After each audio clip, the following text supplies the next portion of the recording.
going to do, we're going to have for our audience just a heads up how we're going to proceed. All of our speakers will have a chance to present their work, present their fields and what kind of interests them, and maybe share a little about how they got into, how they discovered photogrammetry and different types of scanning, and then how they use it.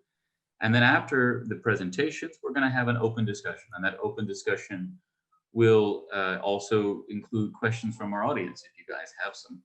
I'll be providing many of the questions, but feel free in the chat, actually during the discussion, during the presentations even, to put questions, and we'll be sure to address them before the end. And then during the Q&A, also you can raise your hand if you want to ask your question, or just put it in the chat and we'll ask it for you.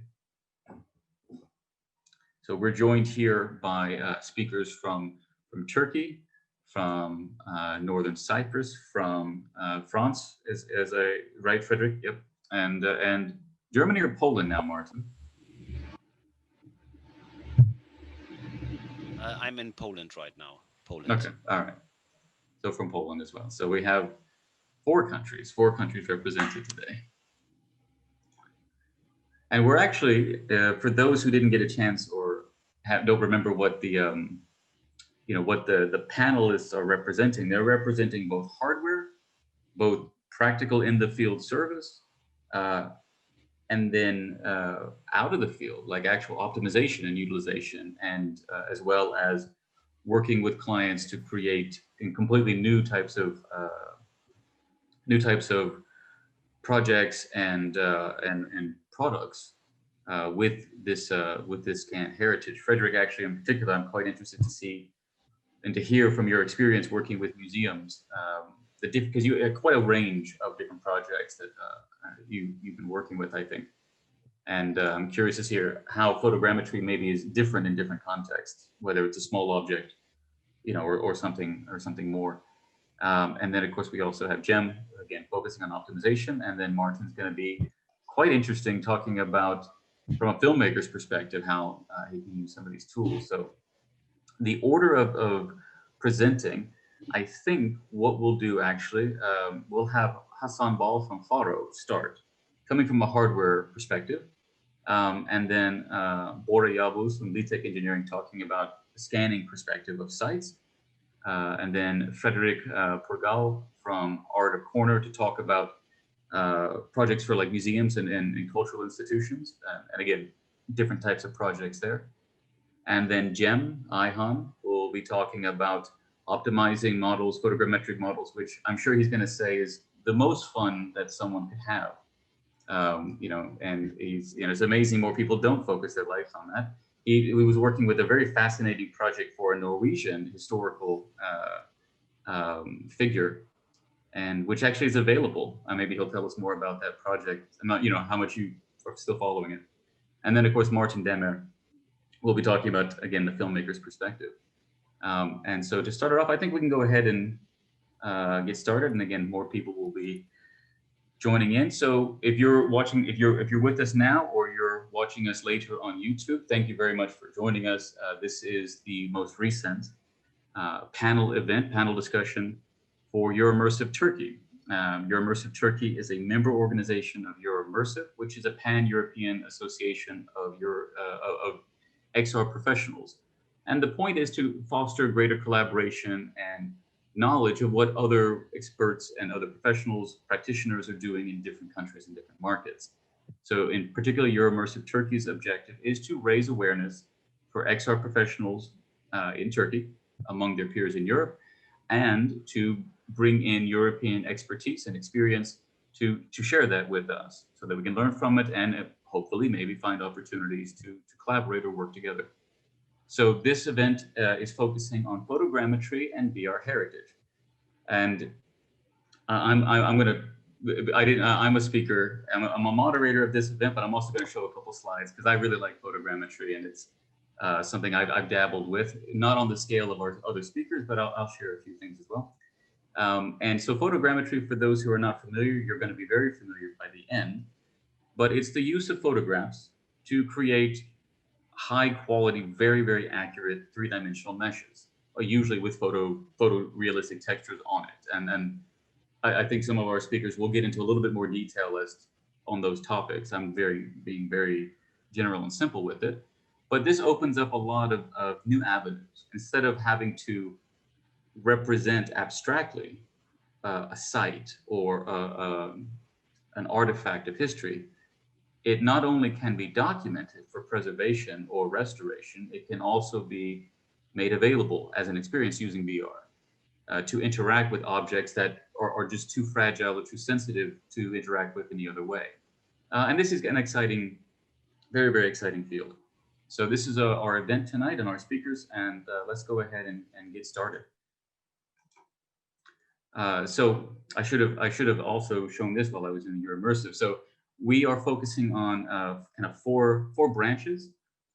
Development of the XR industry. So we had our State of XR talk, was the first one that we did earlier this year, bringing in speakers from Turkey and in this case the UK to talk about what is XR like after COVID. We're still not out of it, so it's not really after COVID, but it's, you know, after 2020 has changed so many people's perspectives of VR. We also do industry-focused events, as we did with Medical XR. We focus on startups who are working in the medical field in Amsterdam and in Istanbul. And research, we do academic showcases where we focus attention on academics who are studying different things in Turkey and in Europe. And then entrepreneurship as well. And that was one of our most recent events, was actually focusing on entrepreneurship. All right, so who am I? I just briefly introduce myself. I'm Michael Barngrover. I'm a PhD student at Coach University, where I study collaboration and shared immersive spaces. These are examples of workshops and events that I've been organizing for a community called the XR Crowd throughout this year. And so what I study is how people work and how they communicate and how they collaborate very broadly in social and multi-user VR spaces. So this is really what I've been doing most of this year. But prior to that, I was also a developer and a hobby photogrammetrist. So just to share some examples of one of the first things that I did, this was at the Deniz Müzesi, which is the Naval Maritime Museum in Istanbul. And there were these objects around that taken from ships. And for those who haven't tried photogrammetry, wooden objects, I feel like, are just so good to start with, because there's just so much rich texture. And you'll probably learn from the other speakers why texture is so important in an object. But so I also wanted to bring this. I did a number of these items in this museum, and I want to also draw attention to the fact that this is such a new field, and I was using a regular digital camera. The museum didn't know what I was doing. They were curious why I was taking so many photos, and I actually had to pay 20 lira to have the right to take photos. So I felt like I had paid for the right to do this, but they don't know. And to be honest, this is a new ethical concern for institutions, cultural institutions, that photogrammetry is so accurate. Are they comfortable with that level of representation? And so this was one of my early things, but this is something I probably would not do any longer in a museum, because it's not something that they don't really understand so well.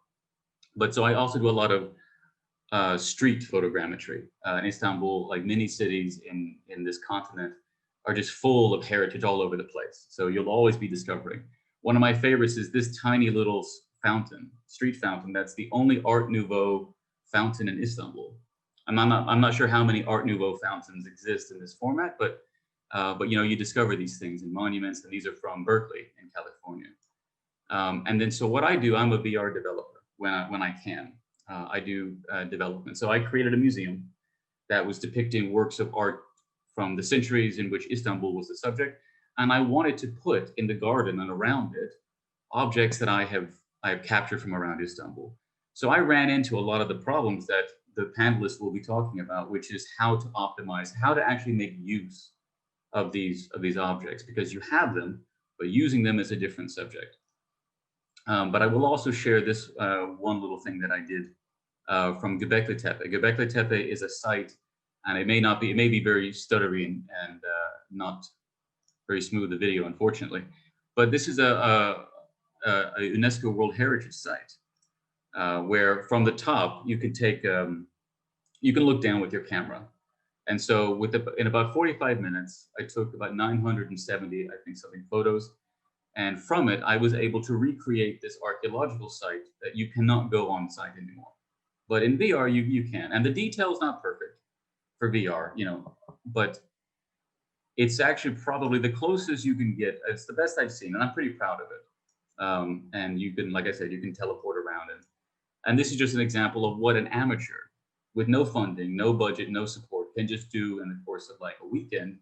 And so that's what makes photogrammetry so powerful, but at the same time, potentially so ethically rich, you know, so discursive. So after that, I would like to stop sharing. Actually, I would like to go to our first speaker, Hassan Bal. If you're ready, we're ready for you. And Hassan is from FARO, and he's going to tell us more about FARO. Mike, thank you so much. So I would like to share my screen. So can you see my screen now? Mm-hmm. Okay. So let me introduce myself. My name is Hassan Bal. I've been working FARO more than 4 years. So just quick summarize for what FARO do. So FARO generally working for laser scanner industry, and this company established in United States of America, Florida site. And after that, Stuttgart is our MEA regions center, and also we have one headquarter in Singapore site.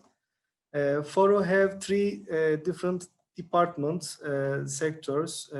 I will give more information about these sectors. But generally, we are working about laser scanners and optic systems for analyze or modeling the object. Let me say 3D metrology, working for quality control and also modeling side, reverse engineering side. We have different type of laser scanners and also trackers and AR solutions to do that. As you can see left-hand side, there is quantum series.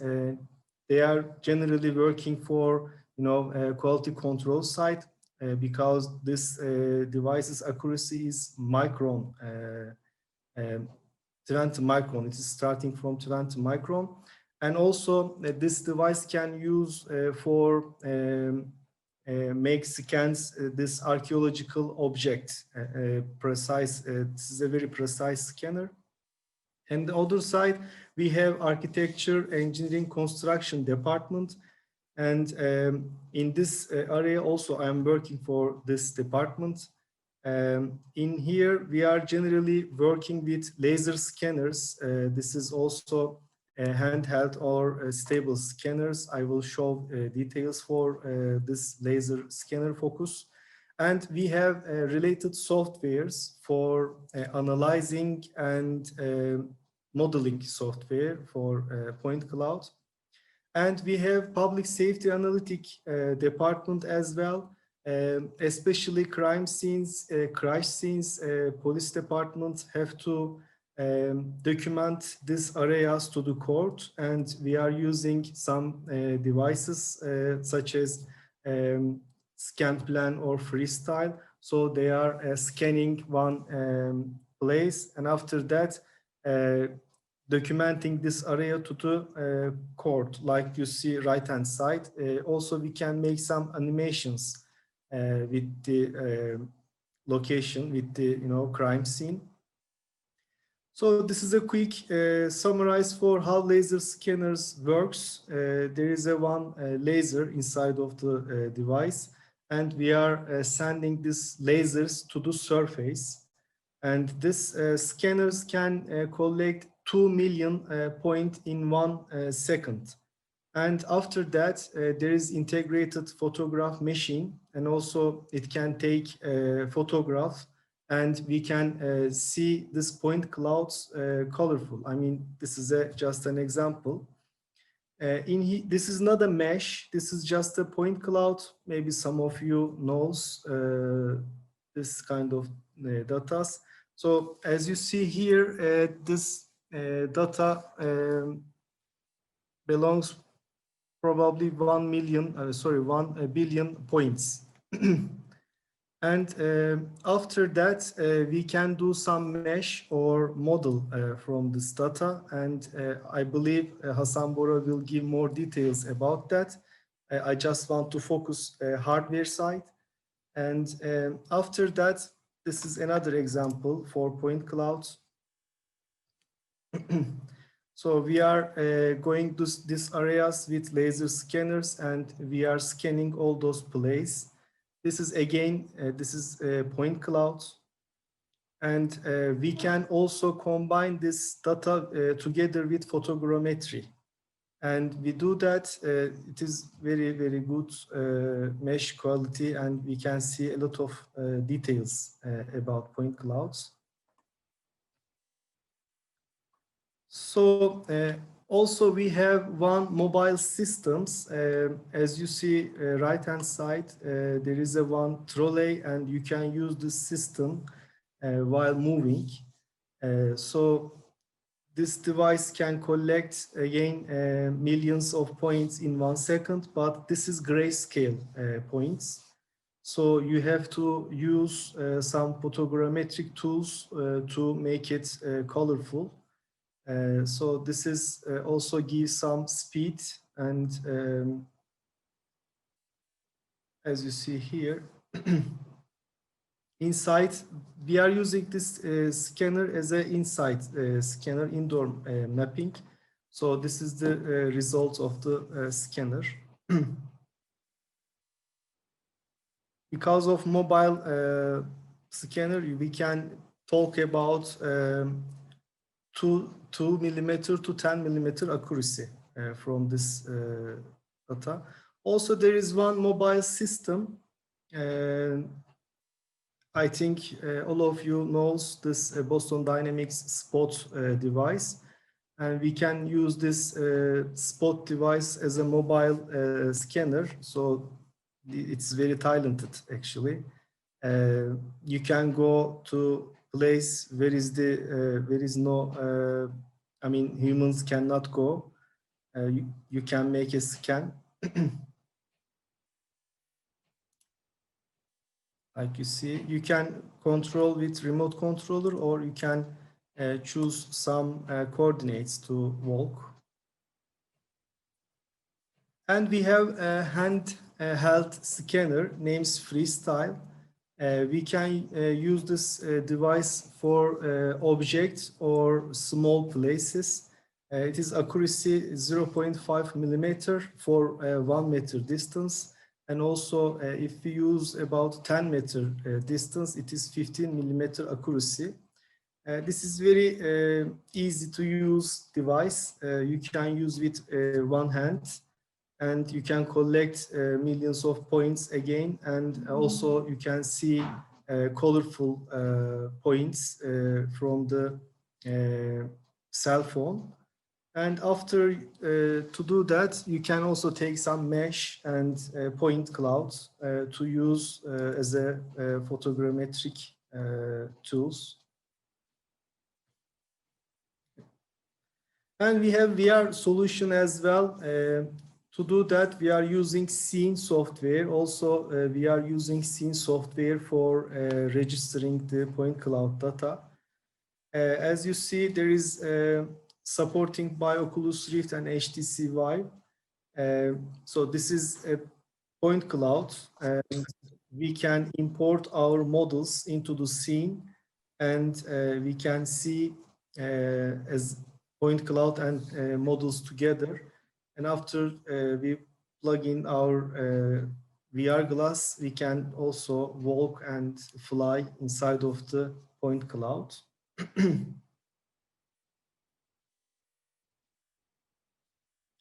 And this is supporting by OBJ and VRL formats for now, but they are, working about that. So I just want to make some summarize to you. We are capturing the data with scanners. After that, we are processing our point clouds with scene software, and we are extracting that data to, for example, some softwares such as Pix4D, Metashape, or reality capture softwares to combine together with photogrammetry. Because you can use photogrammetry in your VR or AR solutions, but to make precise and easy models, this kind of software can use point clouds. And when we do that, we can also see more detailed models, and it's better quality. This is a video from SciArc. Also, you can check their videos. They are generally using reality capture software, and you can use drone pictures or normal camera photos in this kind of softwares.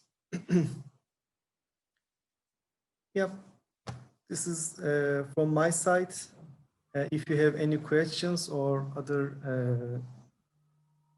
comments, I really want to hear from here. Excellent. Thank you, Hassan. All right, great. So the next speaker is going to be Bora Galvuz from Lead Tech Engineering, and very excited to have him. Bora, are you ready? Yes, 1 second. Give me 1 second.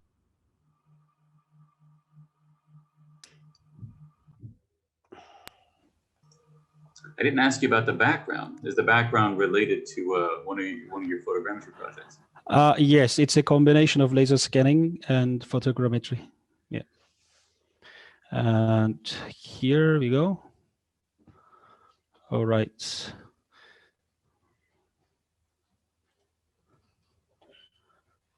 So can you see the PPT slideshow is started? Yes, we can see.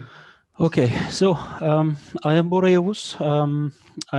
I was graduated from Yıldız Technical University, and my profession is in some part of the world it is called surveying engineering, but during my education it was called geodesy and photogrammetry engineering. It's a bit weird, but in some cases, even in Turkey, my department, my profession is called in different ways depending on how they served in the market. So after the graduation, I started with the hardware and software sales and support. So I started my professional life in System Corporation Technical Services Company, which was like a geosystems dealer in Turkey, and I used to be responsible for HDS products, which means laser scanning products. So the very beginning, my early stages of my work life, I actually was introduced by laser scanning in 2009. So after that, I worked for FARO Technologies before Hassan came up.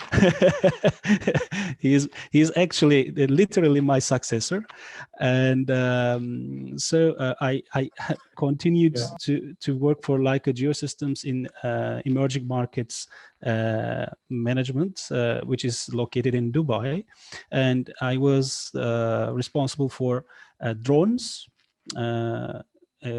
unmanned aerial vehicles, and mobile mapping. So it is also very closely related to point clouds and photogrammetry. And after that, in 2017, I decided to come back to my own environment and started my own company called Lead Tech Engineering. And I also do some independent research stuff mostly in cultural heritage sites.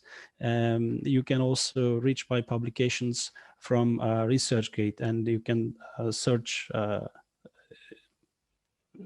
that website.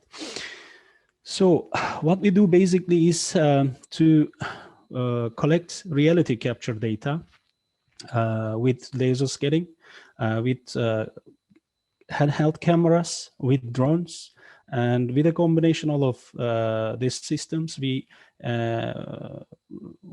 produce deliverables for our customers, mostly the architecture area and cultural heritage area for renovation projects or some research projects.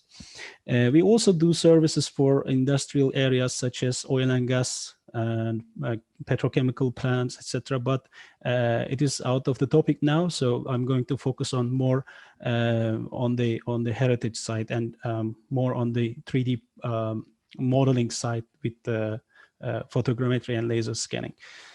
So to do that, Hassan already mentioned how laser scanner work, but in this video, I also want to go in a little bit deeper in the technical side. So laser scanner is a thing that sends laser all over the area, and it collects a polar angles and measurements, distance measurements from all the surfaces that is in the field of view, and it calculates X, Y, and Z. Then, with an internal camera, it takes pictures, a panoramic image, and overlaps these pictures onto X, Y, Z previously collected, and it creates a RGB colored point cloud. So in that case, we have the advantage of laser scanning with photogrammetry, which is overlapped each other.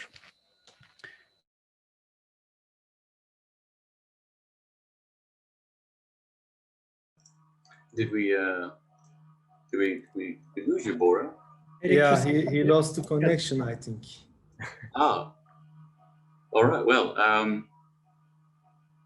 let's see. Not sure how long we should wait before maybe Frederick, would you be ready to talk? And then maybe we can come back to Bora after. If I can call and I will write to you. Okay, but for now, let's go ahead, Frederick, just so that we don't lose a lot of time, because I'd like to have a discussion. If you're ready, let's welcome you. You're from Art of Corner, and Exactly. we're very, very glad to have you. Thanks a lot, Michael. And I want to thank you again to invite me on such panels. I think it's very inspiring for all your community. Let me introduce myself. I'm Frederick Purgal from France. I'm based in Paris. And you can share my slideshow, please? Yeah. Okay, 1 second.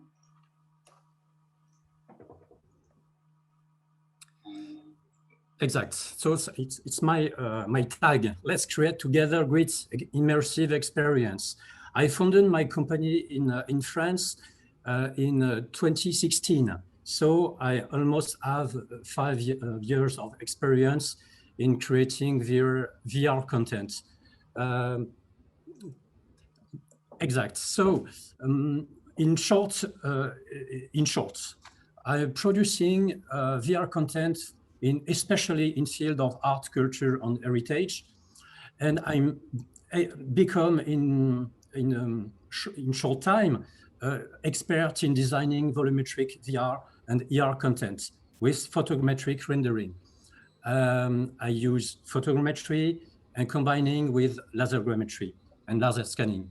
I'm very proud to have a partnership with Intel, who asked me to write a white paper about photogrammetry applied to VR. And I have a very big luck and chance to get many awards in VR interactive content.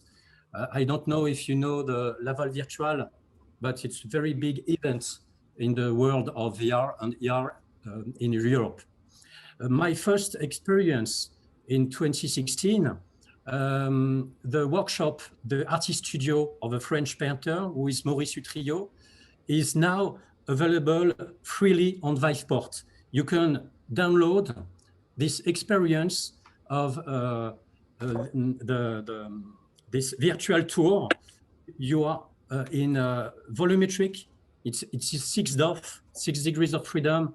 You can go everywhere you want. You can grab some object, you can grab and take and interact with photos inside the experience.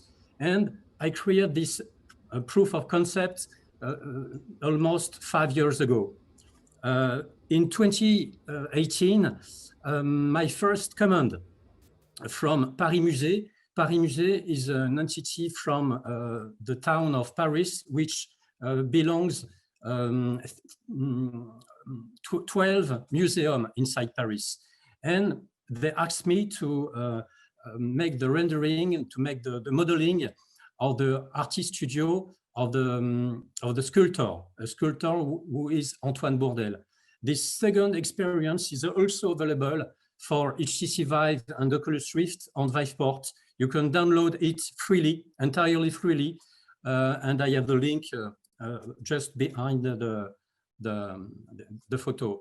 This experience received this experience which received the Best VR Interactive Content Award in Laval Virtual 2018. And this experience opened me the world of other field, especially the field of luxury in France. You can change that in short word. I modeled object and space with photogrammetry and laser scanning, but we also optimize the 3D objects to go under VR headsets, HTC Vive, already said it, but also Oculus Quest and standalone headsets. For me, that is a real future of VR. Oculus Quest 2 is very, very good headset for VR. But furthermore, modeling is not enough. We also developing stories and interactive stories just in the middle of cinema and video games, because we used a lot of skills, different skills. So it's very hard to create this kind of experience, but the result is very, very impressive. So my main skills from 2016, photogrammetry applied to VR. You can have here the result of my modeling work with more than 3,000 photography, which reproduce the whole point of view of these spaces. So the application is volumetry and interactive 6D VR. On the next slide, you can see the white paper I wrote for Intel. In this white paper, that you can find it on the website of Intel. You can find this white paper. I tell the whole process of my work. And I repeat, but I made this 3 years ago. After this work and this kind of process, I use a lot of different skills, photogrammetry, lasergrammetry, and photograph, because it's very, very hard to have the right skills in photography. The main difficulties in such work is you have to gather different kind of skills. On the other slide, you can see my main content from 2019. I cannot tell the name because it's very, very famous brand in luxury in the world. I have the chance to reproduce the whole apartments of a French hair stylist, a fashion designer. The whole apartments with focus, FARO focus, like told Hassan Bal earlier, but also photogrammetry. I reproduce 5 rooms of the whole apartment, and it was very, very, very difficult because you see on the photo, we have a lot of mirror, a lot of real difficulties.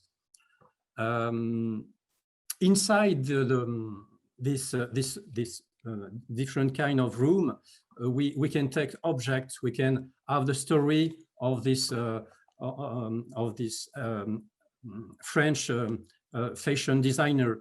It's the use of this work is designed for the formation and to show these apartments to the whole company in the whole world in VR, just in VR.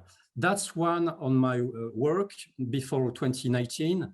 On the next slide, Michael, I work for RMN GP, it's Réunion des Musées Nationaux, Grand Palais.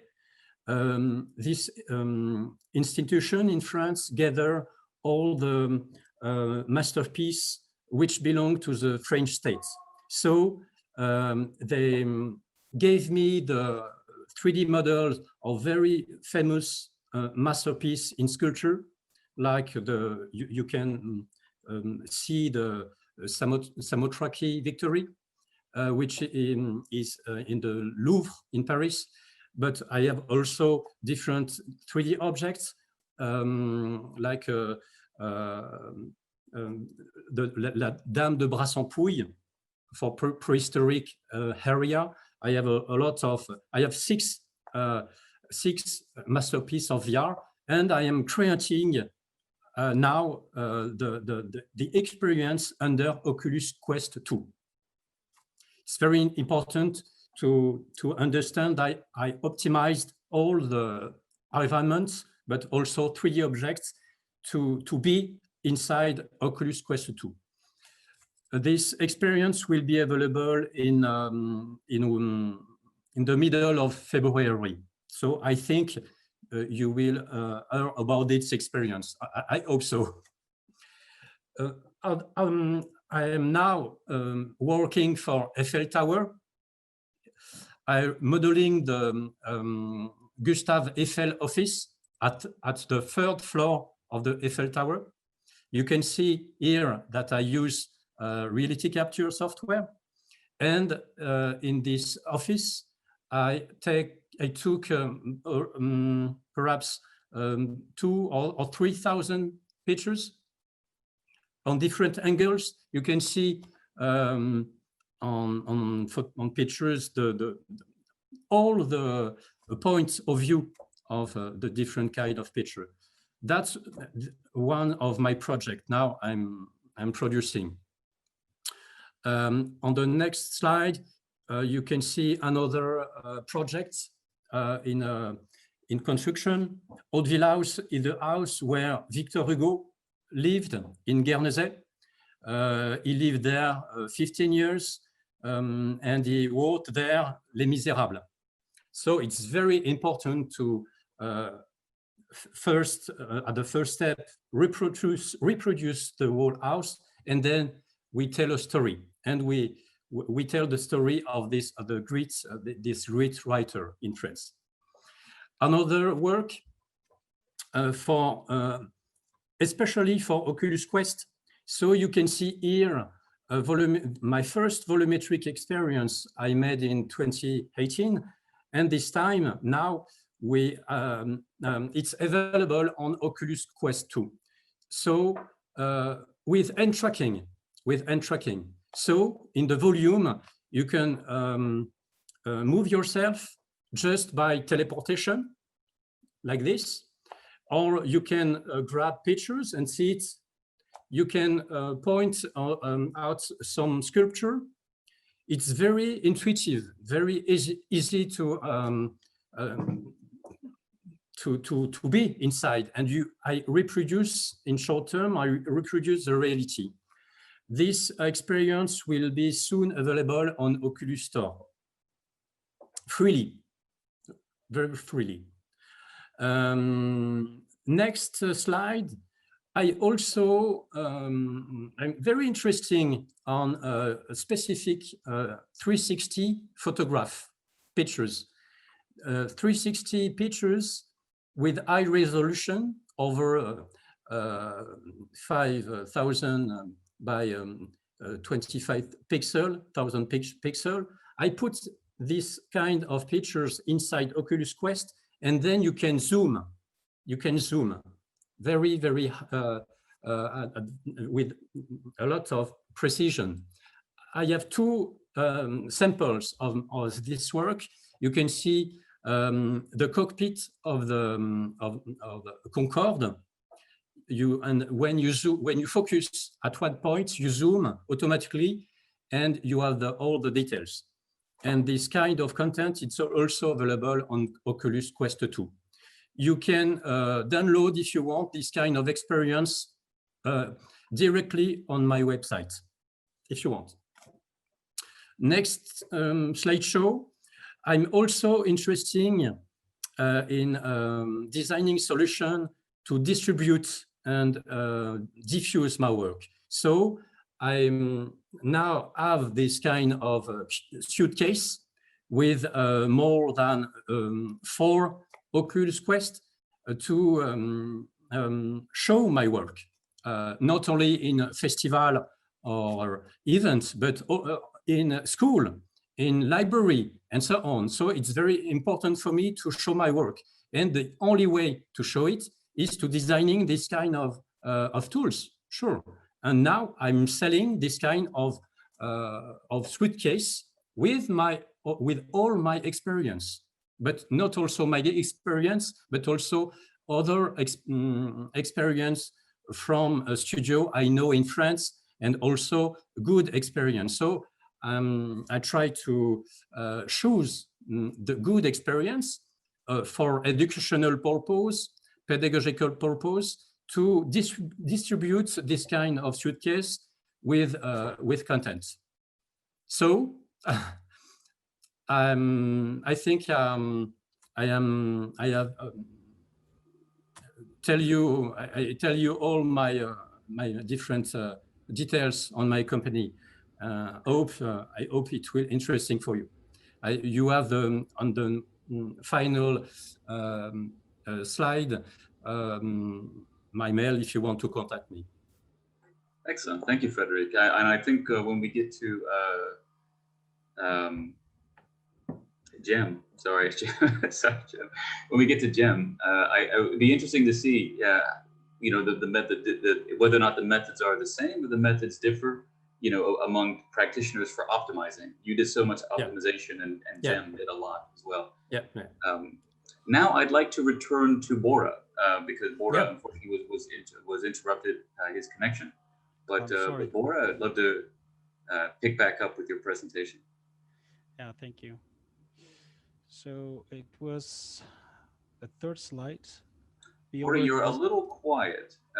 If you can, I'm not sure if there's. How is it now? How is it now?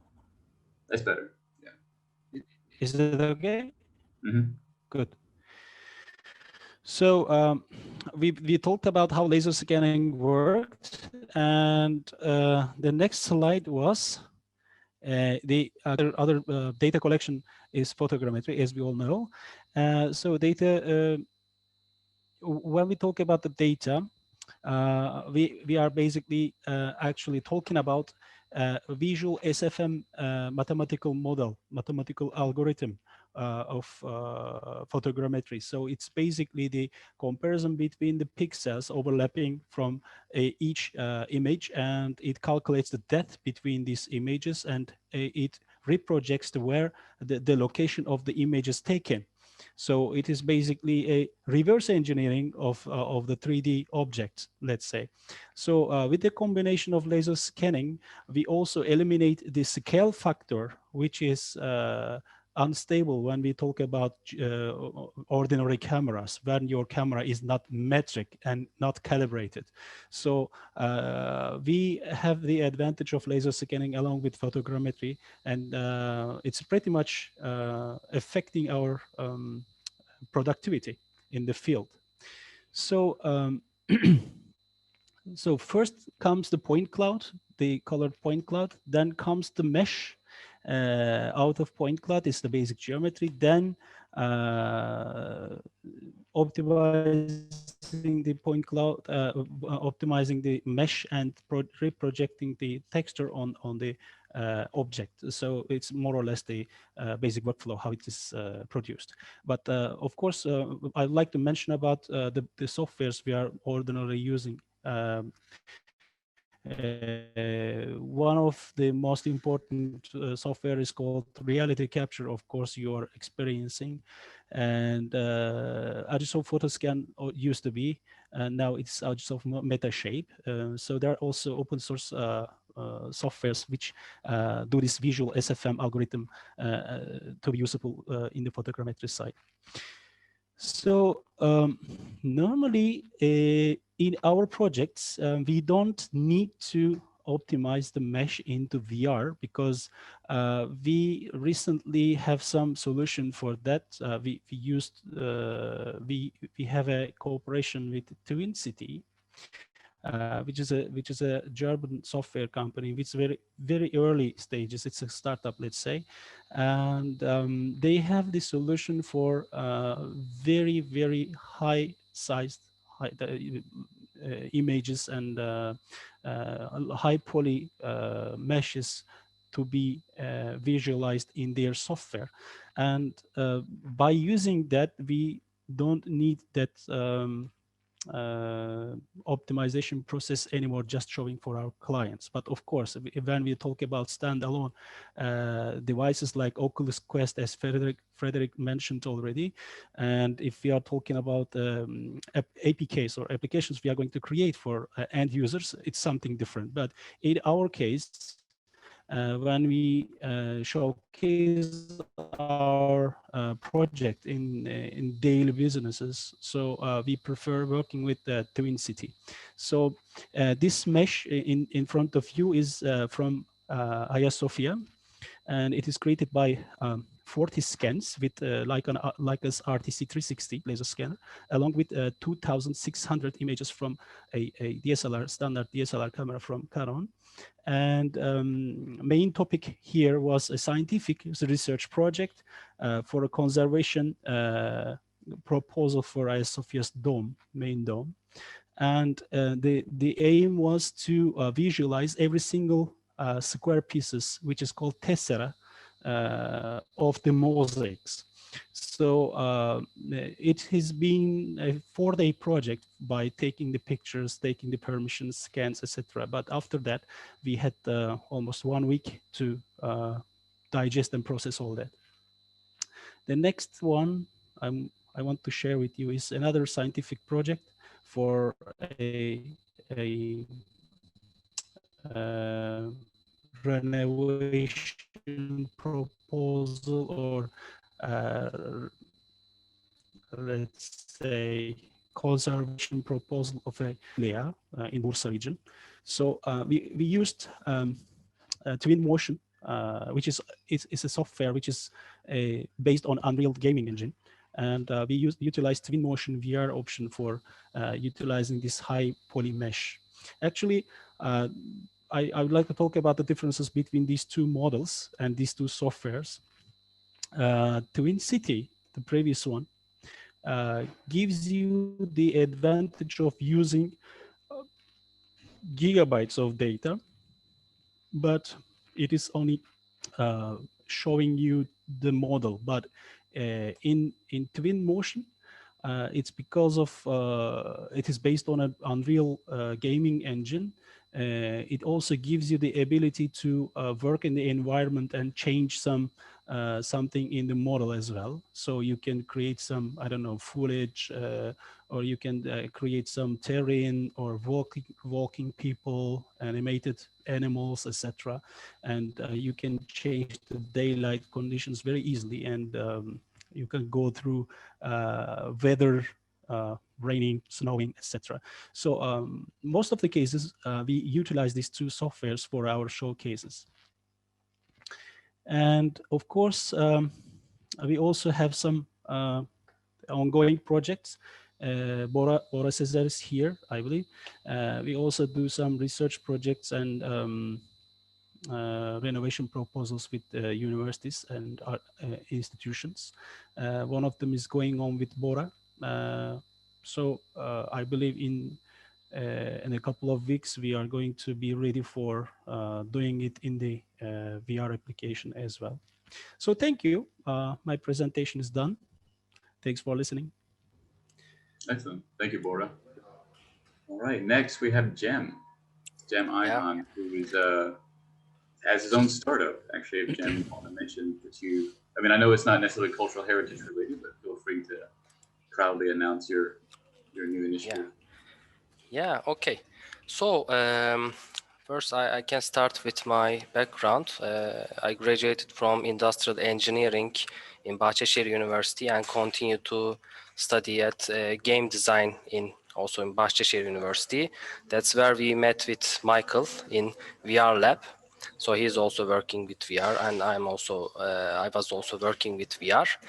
And then I had the opportunity to work with Glitch Studios. And Glitch Studios are mostly creating VR and AR solutions for companies or ministries or something like that. So we made some VR and AR experiences to companies like the data centers and something like that, and also some building applications for AR. And then we had a project about the Amundsen, the Norwegian explorer, and they made a museum made his house a museum in Norway. So the ministry wants us to capture all the data of the house, his house, and the project consists of the exterior of the house and also interior of the house, which includes 2 floors, and there are few rooms in this house. As you see, this is the exterior of the house. This is the scanned version of the house with textures, the 3D version of the house. And also, let me check. So this is the second floor. Yeah, I guess you can understand the layout of this house. So our limitations are the polygon count and the amount of textures. So we have to consider these 2 limitations, and we thought that maybe we can cut the rooms and optimize them separately. So we talked with our I talked with our VR developer, and he said that we have a limitation of 240 textures for a whole scene. So we said that we thought that maybe we can divide this experience for 3 steps: the exterior, the first floor, and the second floor. And also, if we are not looking to a room, if we are not seeing the room, we can disable the rendering mode, because it will increase the optimization of the application. So since this is a VR experience, and we were planning to make this experience, put this experience onto Steam, and also they also want to show this experience in exhibitions. So we have to increase the texture quality to its maximum, and there should be no errors in the experience. But when our photogrammetry expert is taking photos in Norway and sending us, and he also made the scanning of the mesh in reality capture. But when he creates the 3D mesh, and there were some errors like holes, as you see in the bathtub. This is a bathroom, and also you are seeing that below the bathtub there's an unwanted connection, which is a dark area. So there are two errors.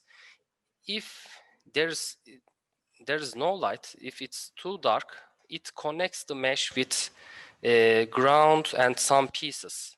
If there are too light and reflection, it goes missing. It destroys the mesh. So we have to fix these meshes. So we have to do it manually. So if we want to do it automatically, it cannot understand that this is a bathtub. This is a mesh. So we have to do it manually. So we have to choose a software that can handle high amount of polygons. This room, all of the rooms are nearly about 2.5 million polygons, the rough amount of polygons. So in order to use it in VR project, we have to decrease it to, let's say, 200,000 polygons, something like that. So I chose ZBrush to fix these meshes. But I have to be very careful that if we make some remeshing or that kind of dynamesh techniques, it may soften the sharp edges of the objects. So this is a problem about the hard surface objects of the cultural heritage or any objects which may be located in the interior of the house. So this is also another problem which I faced with the objects. This is a curtain of the bathroom. So the light is overexposed. So if there's too much light, which I said that, the mesh will go missing. So, and also curtains are also very thin objects, and it is very hard to repair it. But I tried to find some way to fill the holes, but by not changing the sharp edges of the object, and made a thinner version of the curtains and meshes. So these meshes, you know that if there's a 3D mesh, there's also textures assigned into this mesh, and also there are some UV maps that shows that these textures are embedded into this mesh. So we use the technique like the photogrammetry expert scans the photos and made a 3D mesh in reality capture, and he sends us, and I fix these meshes, and I fix this mesh and send him back. He then reproject the textures into the repaired mesh. So, and after that, I'll take the textures and start to use, start to fix the textures. So I'll also show some of the problems that we may encounter in these kind of areas while fixing these meshes. For example, you may think that the ceiling or the floor or the walls may be flat, but in very old buildings, in very old sites, the ceiling or the wall may not be flat. So you should be careful about you should be careful about fixing these meshes. It may not be flat. You shouldn't just put a flat plane onto the ceiling or wall, anything like that, because you have to fix it and replicate the bumps and other things in the area. So while lessering the amount of polygons, you may lose the original mesh bumps and geometry. So this may lead to blurry textures while reprojecting the textures in reality capture. So you are seeing the real photos of the bathroom and another room. The curtains are overblown by light. So they put white paper or something like that, maybe a cardboard, to block the direct sunlight, and maybe put a flat light kind of thing just to block a direct sunlight, because it may lead to errors in the or difference in lighting. So you should have a homogeneous lighting condition while scanning these areas. So, and also there are some problems I encountered with while reprojecting the textures in reality capture. So the reality capture also re-UV map the texture, but if there are some errors in this re-UV mapping process, it may lead us to very blurry or small or pixelated textures. So you should be careful about these kind of things. As you see that there are some kind of errors in the textures, which you see that it's very pixelated or less than pixelated. There are no textures since the UV map is wrongly reprojected. And also you are seeing that the textures are organized re-UV mapped by reality capture randomly. So you cannot do this UV mapping manually. The reality capture will UV map these meshes, and you have to be careful about how many textures you want in object, and there shouldn't be missing textures. In this room, there are 60 textures embedded into this room, and all of the textures are 8K. So it's like 300 megabytes for a texture if you use it as a JPEG, because we couldn't use it as Targa or TIFF, which is a high quality textures. Unity only can handle these compressed JPEG images. You can use the software I use to retexture these rooms are Mari. So we tried different texturing programs. As you see, this is the Mari interface. We tried different texture programs, which like Substance Painter or Mudbox, but only Mari can handle this amount of textures embedded into one mesh, like 60 and 68K textures.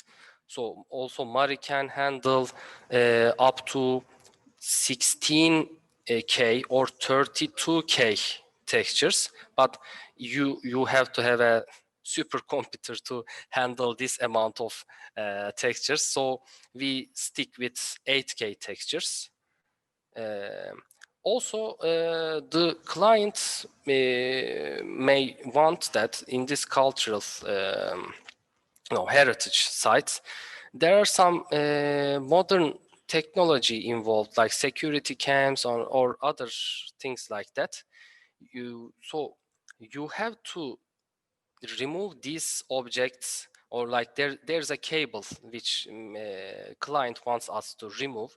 So you should use this kind of methods to remove these cables, security cams, and all other modern features to just replicate what was being in this cultural heritage in, let's say, 100 years ago. So That's why we cannot use automation techniques in this kind of projects. And I guess this is the last thing I want to say. And I guess it's okay. You can ask questions in the end of the presentation. Yeah. Excellent, Cem. Thank you very much. You're And welcome. last but certainly not least, Martn Demmer, filmmaker, and what is it? Diplom Designer is the proper term, right? All right, we turn it over to Martn. Sorry, can I add something? Last thing. Of course. So, just one thing. The Roald Amundsen house free to play in, free to explore in Steam. You can find it on Steam. As you see that, you can search with Roald Amundsen house, and yeah, that's all. Yeah. So yeah, I mean, it may be obvious because Cem was working on it and discussing it, but this was a project that's it's a Norwegian project, but most of the production took place right here in Turkey. So yeah, that is a joint project. Okay. Right. Martn. Okay. Yes. So I'm not from the VR world somehow by profession. I'm from the film world, and I approached VR and especially volumetric. Martn. I guess I'm very very silent. Yeah, there you go. This crazy microphone. Okay. So so I have a more film background, and I somehow have a very experimental and innovative storytelling film background. I was mainly during my studies for the official term like Diplom Designer of film and television, blah, blah. And I was mainly focused on very experimental and non-verbal storytelling, visual communication, and later, during my studies already, and later I became a member of a society or of an educational program in Poland. And then I even became the ambassador of the program. It's FilmSpringOpen. It's by the world's known cinematographer Sławomir Zizek. He is behind Black Hawk Down, Harry Potter, and all these big things. So I was for him around the world on film festivals, collecting teachers and talents for the educational program in Poland. And somehow during this film festival attending time, I discovered VR. And before I was like, I stay with my experimental storytelling and with the traditional format. And then I, in Venice, on the Venice VR island, I have been there twice in 17 and 18. I fall in love with the new possibilities of this new language. And I discovered somehow there is somehow no language yet. So I was like, it's the perfect field to investigate and to invest my research. And so I started. So I started to watch and to consume a lot of in the field and on the festivals, and then very late in compared to all of you, I joined the active field after all of my research of the language. I joined in 2020 during the COVID time, the active part, and I joined from in the volumetric area. But my research gave me the insight that everyone in the volumetric field somehow focus on the traditional way of like body recording and having avatar recording or film stream recording. So I have some, give me a moment, I have some stuff prepared. Here's the image slide, let's say. So the traditional way is that they are putting a character in a stage, and they have a certain amount of cameras around. There is the professional way of recording the volumetrics with I/O cameras and depth sensors. Most of the big studios, there are around just 47 studios in the entire world who are doing it really high professionally. But they all are concentrating on super high amount of cameras, depth recording, cleaning, compression, and then in general they have like football players the stars, musicians, and so on, and for AR or VR purposes, or for film purposes of virtual production background. But I as a filmmaker wanted in general my main goal is to express or to communicate through the medium of film, and find a way from the indie point of view. So I experimented with the different softwares. There are only some end user softwares on the market what you can approach. There's the Step Kit, there's EFEVE, there's Sense of Space. Then there is HoloEdit, who gives an option of auto rigging that you can use it in Unity or Unreal. And so, for example, and I have prepared as well the option of showing you how the indie home recording or home censoring looks like. So I go away of the video capturing, and here we are inside of the live feed of the moment. One moment. So this is what I wanted. So, and this away. So this is at the moment the live feed from where I'm sitting. So I'm here, and this is somehow the very noisy, very abstract, very not clean, not in the way how you presented the photogrammetry approach. It's, of course, as you all know, reflective surfaces are an absolutely nightmare for this kind of recording technique. Every kind of highlight, low light, even the factor in the end user indie approach.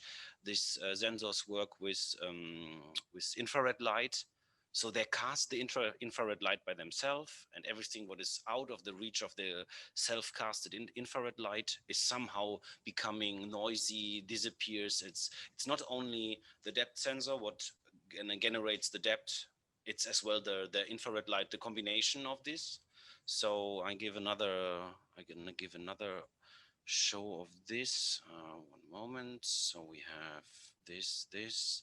I go to this, and I switch to the 2D view. So the 2D view, what you see now here is once somehow the depth view what is created out of the infrared and the depth sensor and the RGB view.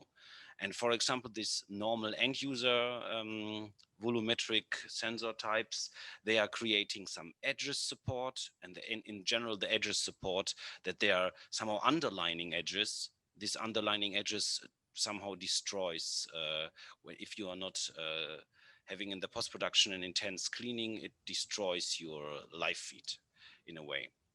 So let me switch back.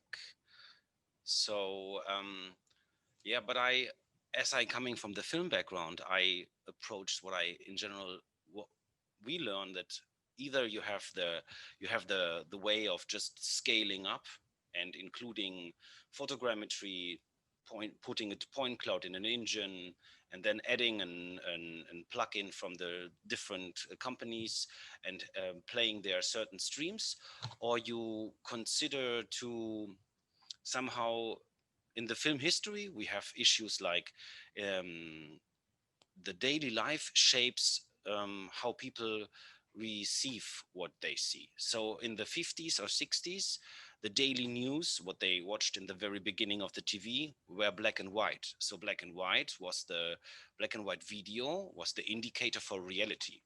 So then color TV was like, oh my God, this is so expensive. So this is Hollywood, and there was Technicolor and so on.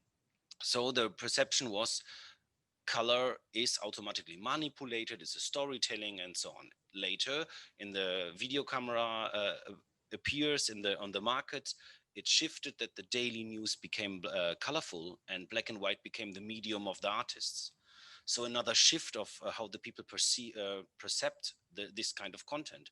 So this kind of background, I thought, when there is this, now we are in the VR world and we have this super high resolution cleaned material, this implements automatically a big production.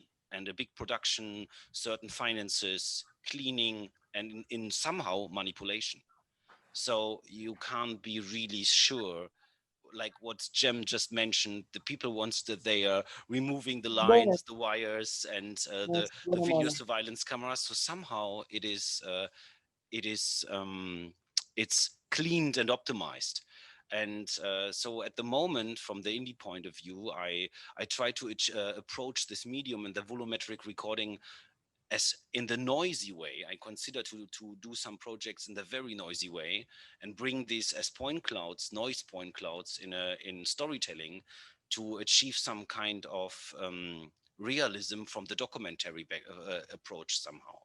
That you have a feeling of an authenticity in storytelling when you meet a character by the fact that it's not hyper cleaned and hyper optimized. So I'm very, very fresh on this road in compared to all of you, especially when I saw what Frederick has achieved in the last 6 years. This was very impressive to me.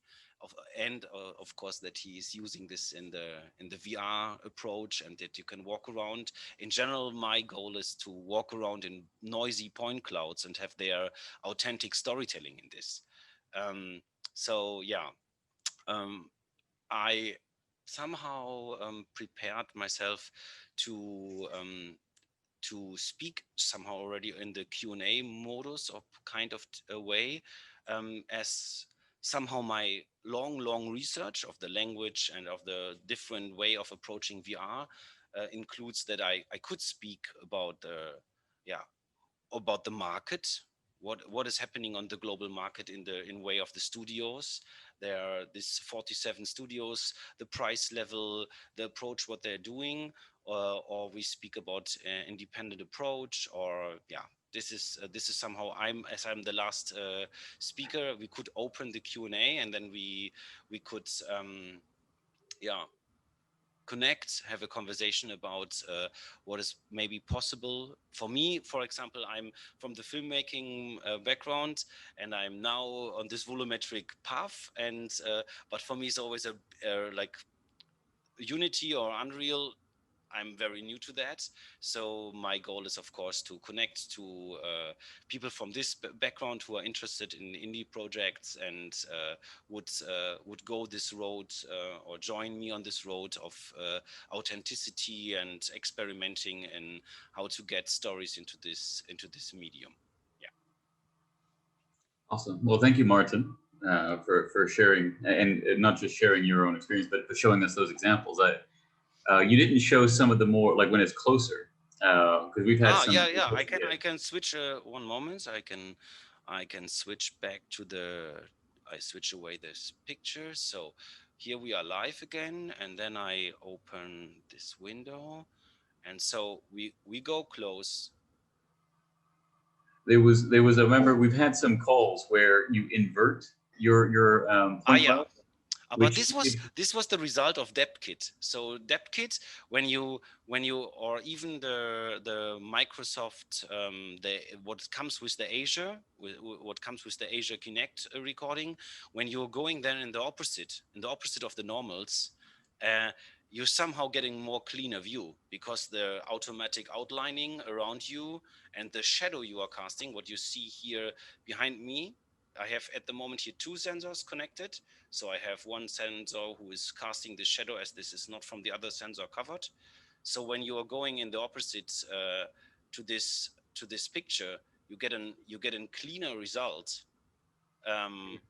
You get a cleaner result. And for example, here, this is now what you see. It's the live feed of the EFE software, and you can scale up the point size in live. Before you're recording, so then you could go closer, because the issue is, of course, in the moment you go closer, the point cloud somehow disappears because the point gets too tiny. So and then, of course, at the moment I don't have any bounding box on or any kind of filters. I can now enable all kind of filtering what they are offering, and the picture gets a little bit more clean already. Mm-hmm. And I can switch from the absolutely just the window. Wait, video capture. This is not. I go to the. But what I think was interesting about when it gets inverted, because I've seen this. So at Coach, they were working with the company Econam, which does heritage scanning around the world, UNESCO World Sites. And they have their own kind of web viewer for the point cloud. And what was always, I thought, very fascinating, because you can navigate that point cloud. But if you go under the point cloud and you look up, you see everything. You see the surface inverted. And it's just a really unusual experience visually, because it's completely accurate. But because it's just inverted, like I said, I think it really changes. It creates a very unusual and striking perspective. And I felt the same thing, Martin, when we've talked before and you've inverted your point cloud. But yeah, so now I do want to go into the Q&A portion of it.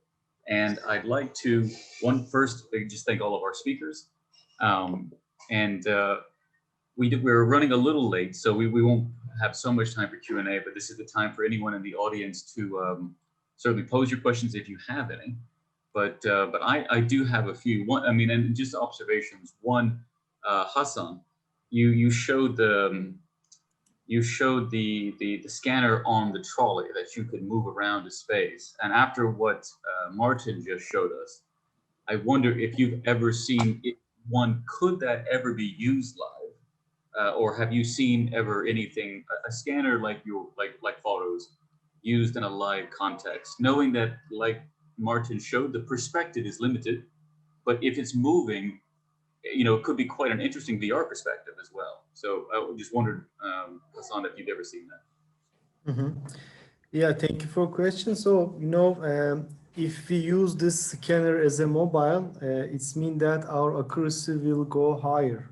Normally, we are mentioning about plus and minus 1 millimeter for normal laser scanner, focus device. But if you use mobile systems, it's going to between 2 and 10 millimeter accuracy. And also it cannot take pictures. And so you have to use your camera to combine point cloud and photograph. And yeah, of course you can use this scanner. You have to use it indoor areas. And it's very quick and practical ways to scan big areas, especially. So it's very easy to use. And yep, I can give more details if you want to learn a lot of things. Maybe I can ask their direct question, Hassan. When I saw this, I was like, oh, I was very fascinated by the fact that the operator, the pusher of the wagon, is several times multiplicated, of course, in the room. And from the professional approach for a client, you definitely have to clean this person away. But from experimental storytelling point of view, I was like, oh, when I bring this thing on a remote controllable ground, like an RC, and I have some actors or dancers behind them, and this thing is scanning, and they are staging somehow a story through the room, and I have them several scenes of a big fight in a monstrous, I don't know, underground parking area. It could be already a still version of a story. And I was like, oh yeah, this is another, there are so many, this is for me, from the film storytelling point of view, always super interesting. And there are these technical options and tools, and in general, they are used for accuracy. But when you use them in the way they are not meant to be used, then it becomes for me interesting. Yeah, of course. Actually, we have some robotic systems as well. As I mentioned, this FARO Trek, you can use this Boston Dynamics spot. But also, there is some small cars, let me say, you can use with a remote controller for scanning. And like you mentioned, you can just think what you have to do, and you can do with the systems. It is related with your imagine, let me say. And of course, we can use like that. And so I think what Martin's describing is this ability of photogrammetry and of scanning in general to capture a moment in time, which is then in the case, like you can do it you can string that out as a sequence to create, a path in time, a journey, which is then a story, effectively. But I also, when you're capturing historical objects, I'd like to kind of throw a question out, maybe to Frederick and to Bora.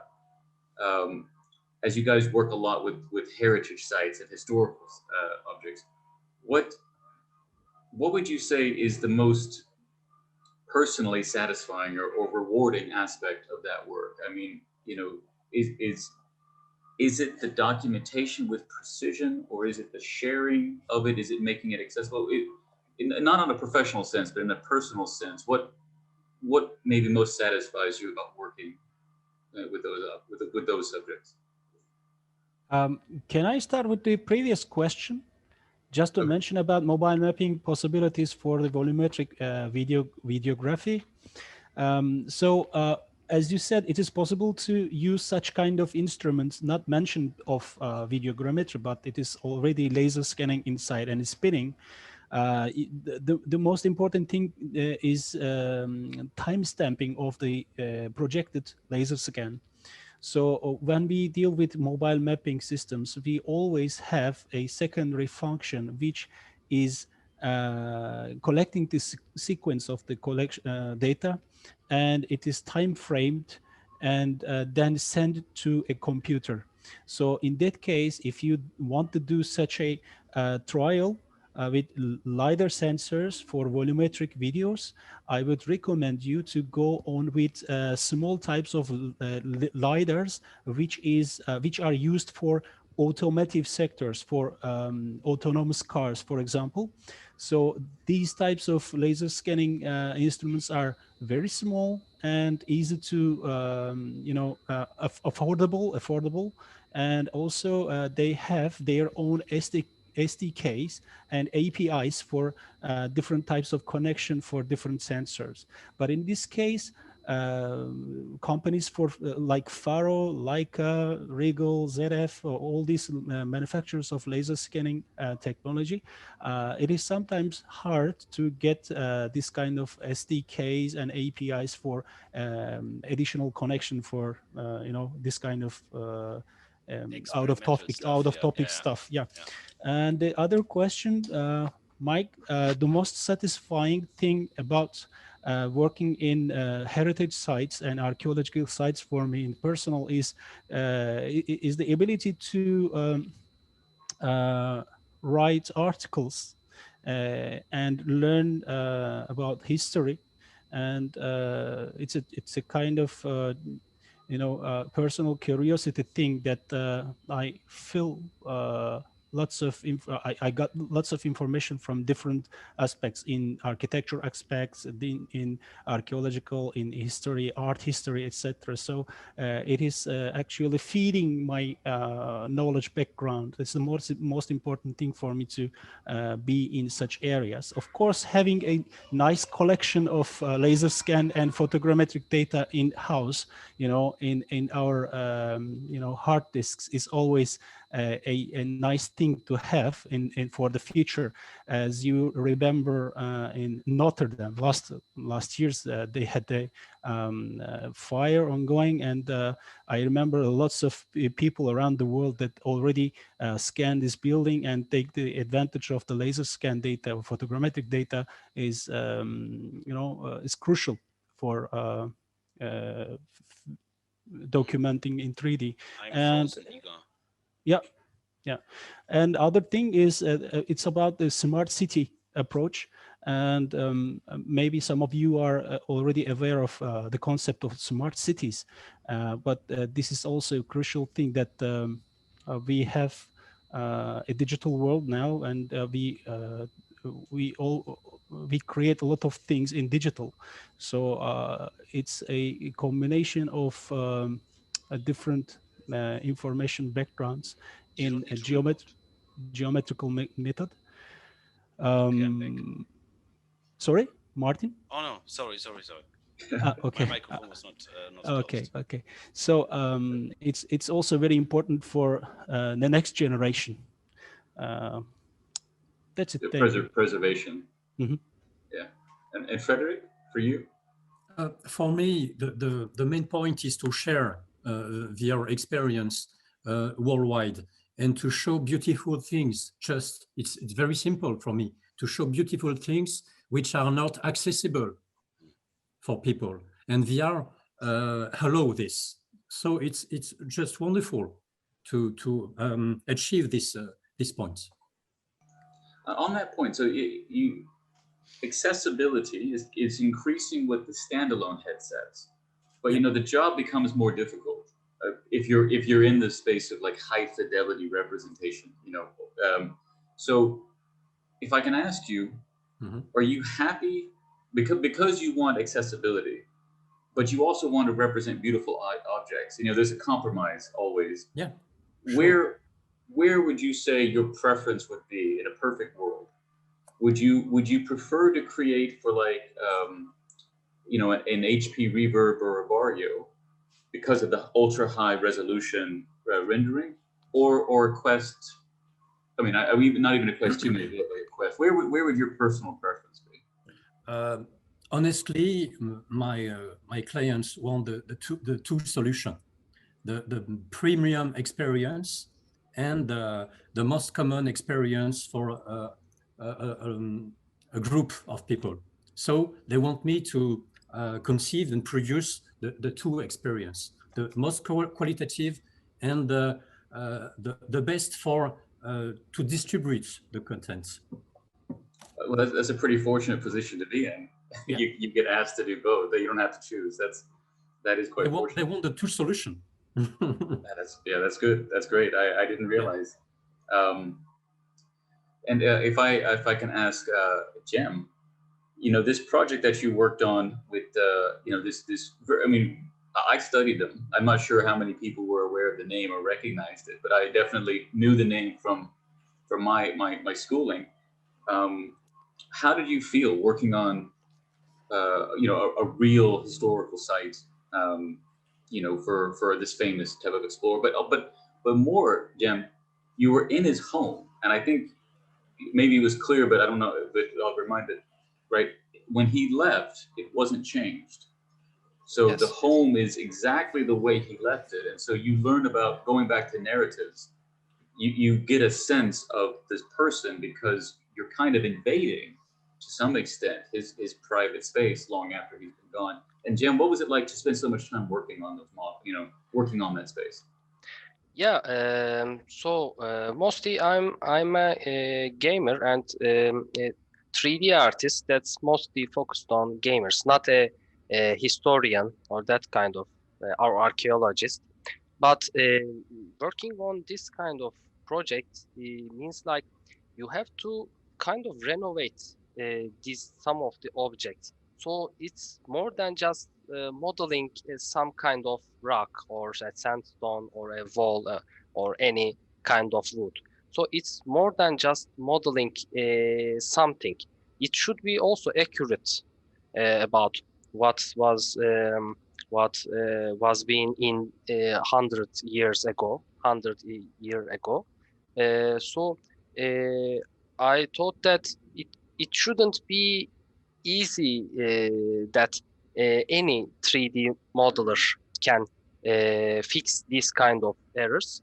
I realized that I should need some kind of support from a historian or some kind of person. But since we have a a budget, which Glitch is a B2B works B2B company, and there's a budget.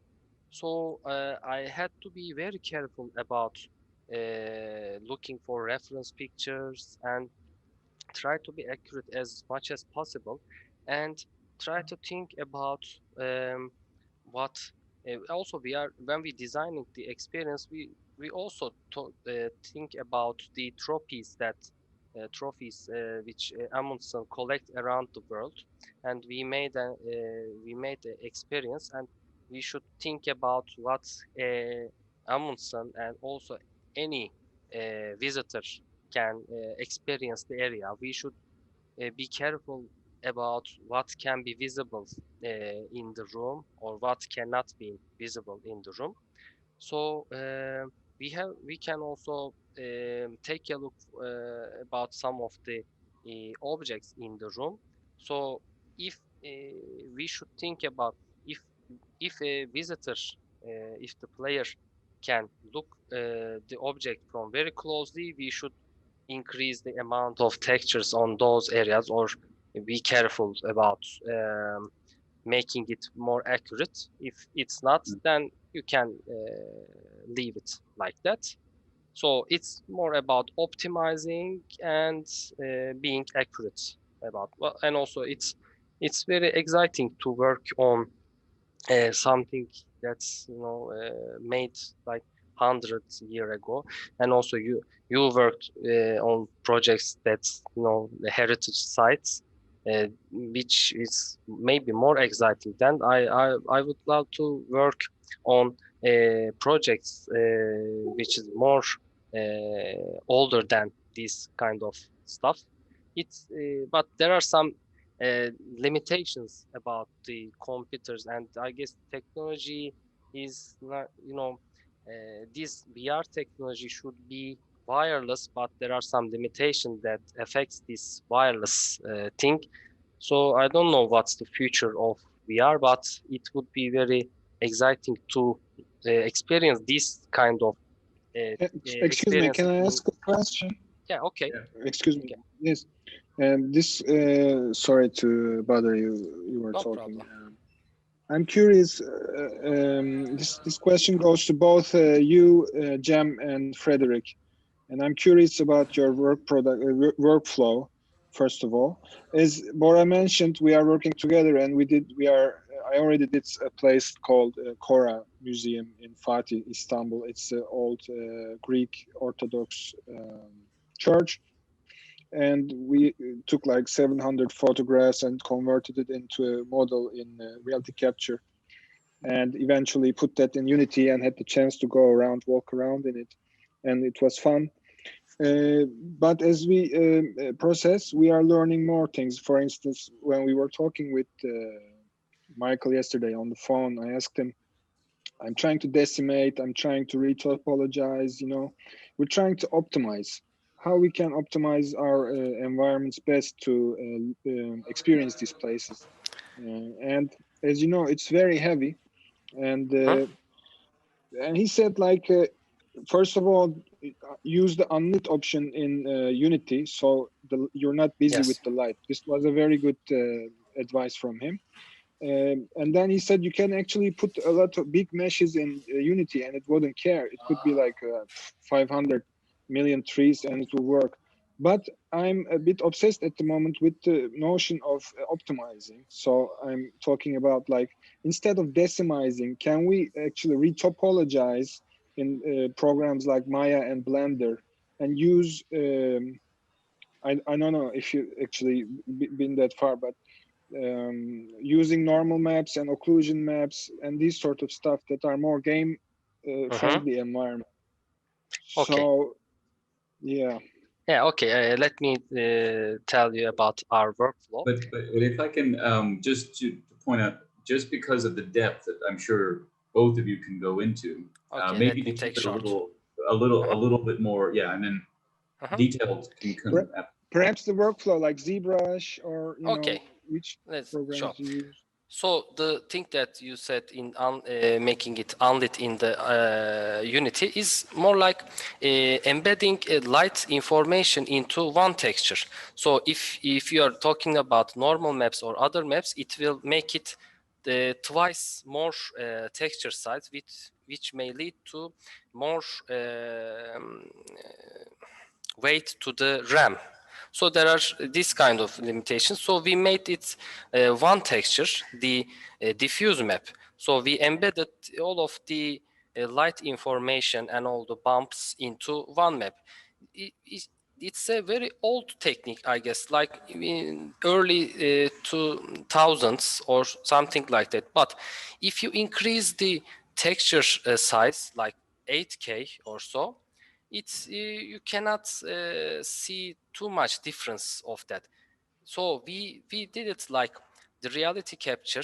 Our workflow is like the reality capture, scanning of the object mesh, but the textures are not important, and sending it to me, and I fix the object in ZBrush and not auto retopologizing, because you can lose some sharp corners, because the software cannot understand which areas are too important and which areas not.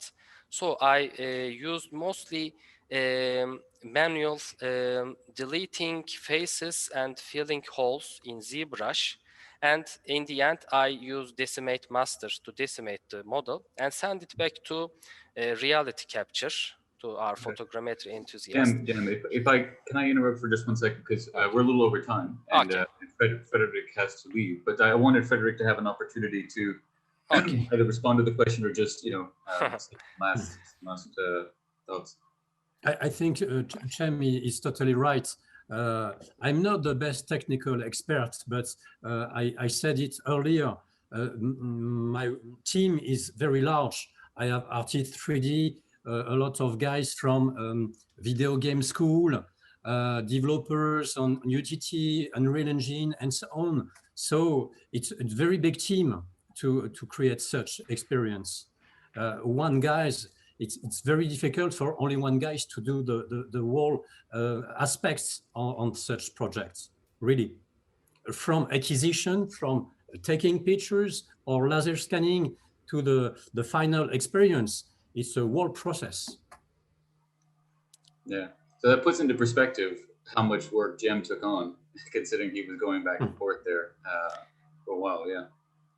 But Frederick, I know you have to go, so Sure. Just last question: what are you most excited about? And as this technology kind of emerges, because photogrammetry is almost like a hobby level now. I mean, there's professional level, but hobbyists can be active in this space in the last few years. And for you, what are you looking forward in the next couple of years? What's kind of exciting you? Is it new headsets or new techniques? But I have to say that it was my hobby 6 years ago. Photogrammetry was really my hobby, and now it's my work, because I had this chance to have this goal of very qualitative experience. So I talk about brand in luxury. They want this quality, and I'm very lucky to work in such areas, because it's just the beginning of VR. But if you take this from the right point of view, and according to me, the right point of view is photogrammetry and laser scanning, the field is wide open on opportunity as very important in such areas, not only in cultural and heritage areas, but in other areas, medical, film, and so on. So I think the opportunity is very, very important. Yeah.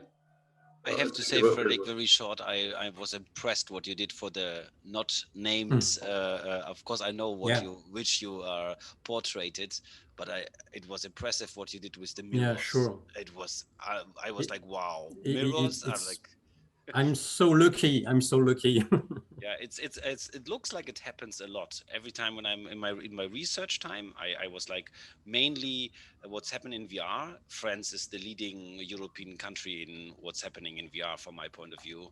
And of course, according to all your financing opportunities, from the film world, there's Unifrance and there's the CNC, and then you have all the and so on and so on. So there. I have the impression somehow it's the country to be for VR at the moment.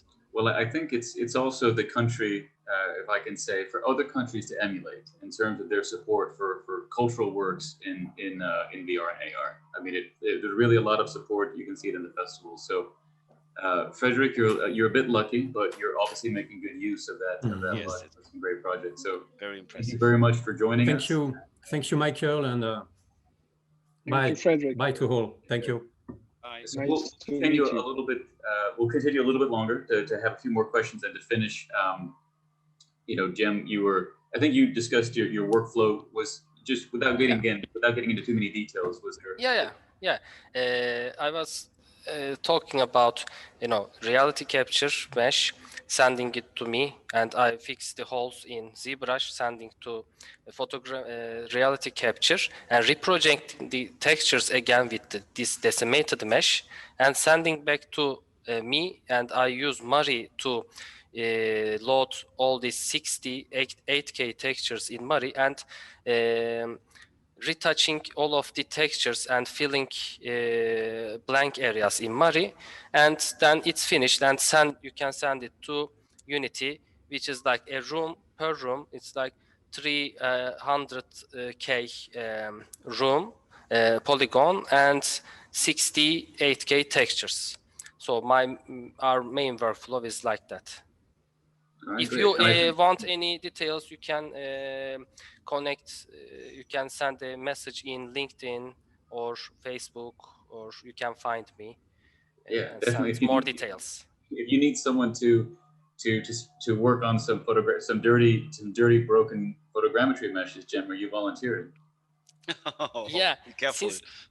since we founded our new gaming company in Northern Cyprus, so I don't think I have much time, but because I'm moving more into mobile gaming industry, but I can share my experiences, and it's you can make your experience better with these informations, I guess. I hope. I wish you success with your new gaming company. Yeah, thank you. Thank you for the information. Yeah, and so you're welcome. For our last questions to our remaining panelists who are still here, and I want to thank you all for sticking with us as we went long, and apologies for going long. But as I asked Frederick, what are you looking forward to in this space? And by the space, I mean specifically photogrammetry and cultural heritage. That's exciting you. I mean, Cem, obviously you're kind of going into a different sector, but if you have something that's exciting after you looked at that, you had that experience, please feel free to share. But like Bora and Hassan in particular, is there something exciting? I mean, Hassan, is there some new hardware that you know is just coming in the next few years, some new technologies?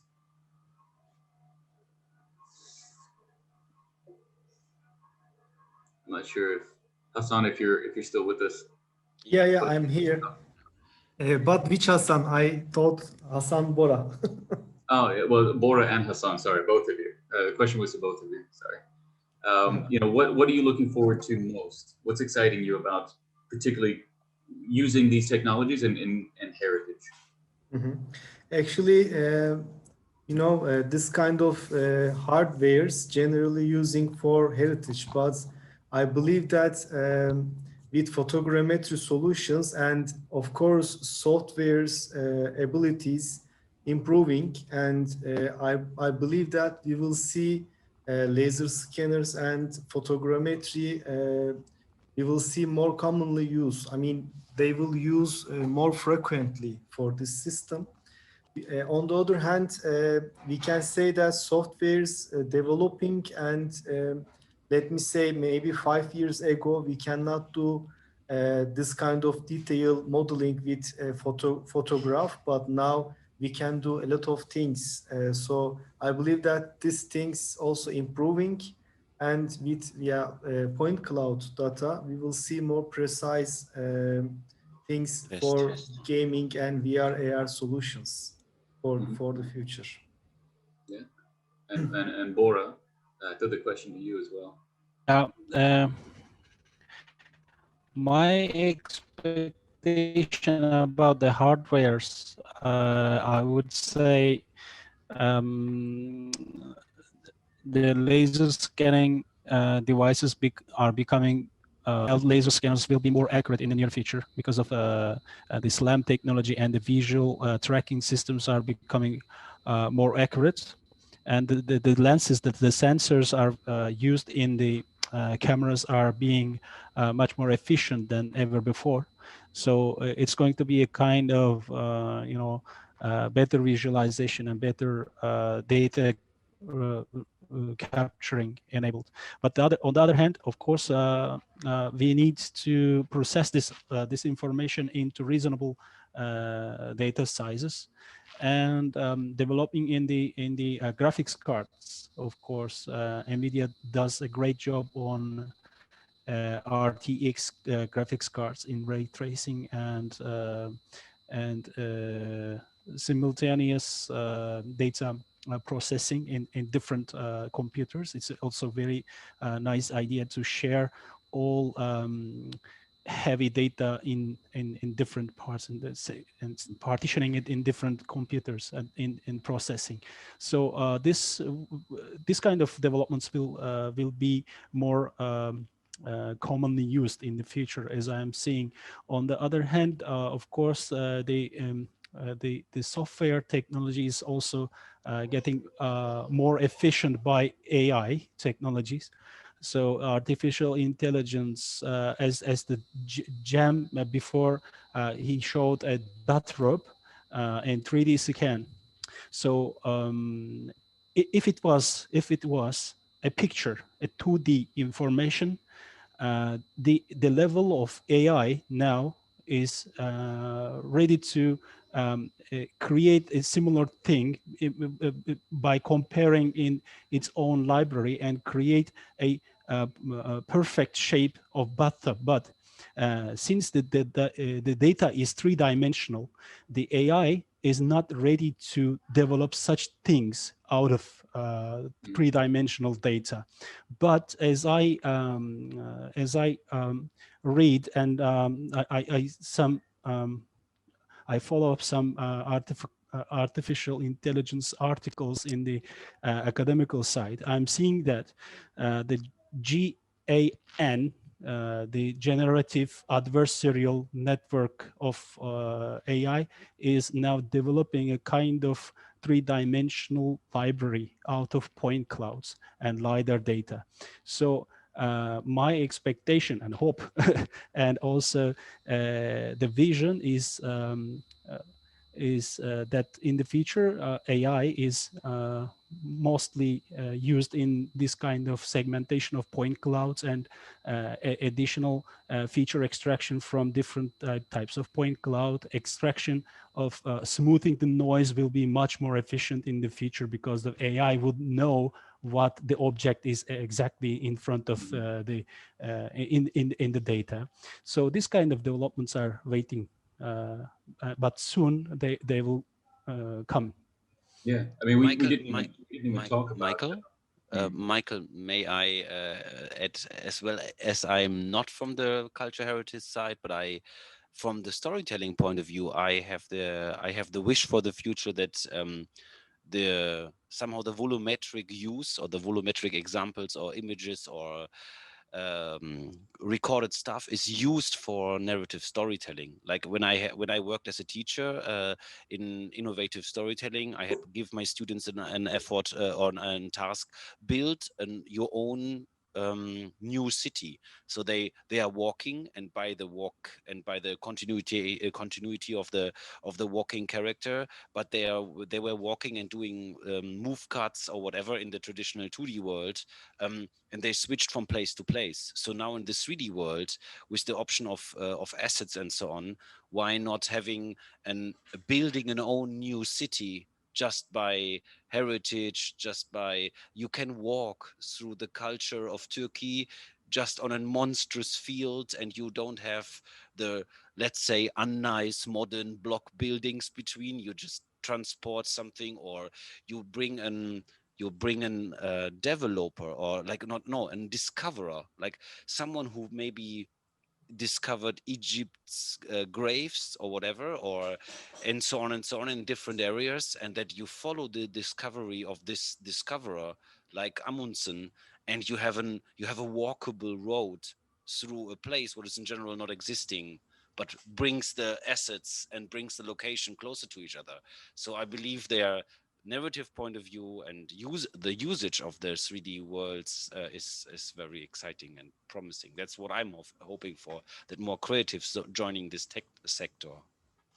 Yeah, I mean, I think what you described is what I know. There have been some projects with, in Egyptology, rather celebrated recreations of tombs that you can go into in VR, and they do spatial recording of guides. You know, not necessarily the discoverer, but of an expert who's on site virtually and able to guide you through it. But you know, one thing we didn't talk about, and I hope for the audience it was clear, that the relationship between volumetric and photogrammetry was kind of more about like the real-time aspect. Volumetric is continuous. And you know, we didn't really talk about it, but HoloLens was one of the early headsets that spatially mapped your environment in real time. And then of course now the VR headsets do this, the Quest 2, Focus Plus, and Cosmos. And I think as Bora described, the more intelligent that spatial map can be from a game or an interactive developer's perspective and designer's perspective, this opens up, you know, incredible potential, like what you're describing, Martin. The idea that you can recreate a physical, real-world environment, but it will know what these objects are, and thus you can decide how to change those objects because you'll understand what those objects are. Or for example, in the documentary field, there is a super famous Netherlands documentarist, Joris Evans, and he's like a poet of realism in the 30s, 40s or something. And then there we have for example, here in Poland is a very known documentarist who is Bogdan Dziworski, and he is staging and directing everything with his protagonists. And he's, for example, when he does artist portraits, he's spending ages of time to get to know the artist and the artwork. And then he's not portraying the artist what he's just doing. No, he's visualizing the mind of the artist in the pictures he's creating and staging. So when I'm imagining such a documentary, that's actually one of my hopes, that I will be able to do a documentary in volumetric or in an engine, what is not showing in real space, what is somehow showing the mind of the artist instead of where the artist is. Martin, can I add something? Of course, welcome. Very, yes, you know, your side of story is extremely important because you are doing narrative and immersive museum experience. I mean, we are doing this under the headline of VR heritage, but it's also actually immersive museum experiences. So in your case, it would be lovely to have like volumetric recordings in immersive museums, for example. Imagine you are going to the Topkapı Palace and you get to talk to the pashas or the sultan, you know. So in this case, I think it's very related, and that narratives are especially important for these fields. So we are actually binding in a very bigger way. Yeah, I'm actually at the moment short before signing something with a museum to be a creative head for a digital extension of their. It's not yet confirmed, it's not yet signed, but I'm in becoming there the leading mind, and then I have to hire certain people to do all the technical stuff, as I'm not capable of all the tasks alone. But I will be part of a lab where certain people are working, and then I will Martin, create. So I just have to interrupt because we're definitely over a bit, but you know, it's because we had so much to say, and I'm really happy that we got a chance to talk about so many things, and all the speakers had so much time to present what it is that they've experienced, that they've learned, and what they've been passionate about. So I want to thank our panelists from all of us at Euromersive Turkey, live and in perpetuity. To Hassan Ball from FARO, thank you very much for coming. Bora Yavuz from Litech, I was saying Litech before, but Litech Engineering properly. Doesn't matter. As long as you got the email in the beginning, you reach out when you have questions and you want to do some projects. Yeah. Cem Ayhan, thank you very much for coming, and good luck with your startup. Thanks. Martn Demmer, always a pleasure to have you, sir, and talking about all the experimentations and all the ideas that are in your head. And of course, our big thanks to Frederick Portugal, who had to leave early. Well, he left late, but early relatively. But thank you all for giving us all your time, and thank you all who joined us in our audience for joining us this evening. Look forward to our next Euromersive Turkey event, which we'll be announcing pretty soon. So So thank you very much and have a good evening. Thanks to the Thank audience. you so You much. too. Mike. Bye-bye. Thank you so much. Bye. Have Thank a you. nice Bye. day.